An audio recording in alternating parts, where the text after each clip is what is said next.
बार्टी, सारथी, महाज्योती या संस्थांच्या माध्यमातून दिल्या जाणाऱ्या फेलोशिपसाठी घेण्यात आलेल्या परीक्षेत गोंधळ झाल्यानं ही परीक्षा रद्द करण्याचा निर्णय झालेला आहे। येत्या जानेवारी महिन्यात पुन्हा एकदा सावित्रीबाई फुले पुणे विद्यापीठाच्या सेट विभागातर्फे परीक्षा घेतली जाणार आहे। राज्य शासनाच्या बार्टी, सारथी, महाज्योती या संस्थांच्या माध्यमातून पीएचडी धारक विद्यार्थ्यांना दिल्या जाणाऱ्या फेलोशिपसाठी 2 दिवसांपूर्वीच परीक्षा घेण्यात आली होती। मात्र यावेळी 2019च्याच पेपरची कॉपी 2023ला देण्यात आली होती आणि त्यामुळे आता ही परीक्षा रद्द करण्यात आलेली आहे। पुन्हा परीक्षा होणार आहे, याबाबत अधिक माहिती घेऊया आमचे प्रतिनिधी सागर आव्हाडे यांच्याकडून। सागर, आता पुन्हा एकदा बार्टी, सारथी, महाज्योतीच्या फेलोशिपच्या परीक्षा घेतल्या जाणार आहेत, काय अधिक माहिती?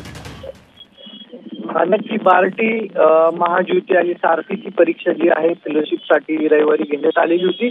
मात्र अनेक परीक्षा केंद्रावरती 2019ची प्रश्नपत्रिका पुन्हा रिपीट झाल्याने गोंधळ निर्माण झालेला होता आणि या संदर्भात आज पुणे विद्यापीठामध्ये बैठक झाली। यावेळेस सारथी त्याचबरोबर बार्टी आणि महाज्योतीचे जे अधिकारी आहेत ते उपस्थित होते। यावेळेस निर्णय घेण्यात आलेला आहे की जानेवारीमध्ये ही परीक्षा पुन्हा होणार आहे आणि जी घेतलेली परीक्षा होती ती रद्द करण्यात येणार आहे। त्यामुळे विद्यार्थ्यांना दिलासा मिळणार आहे।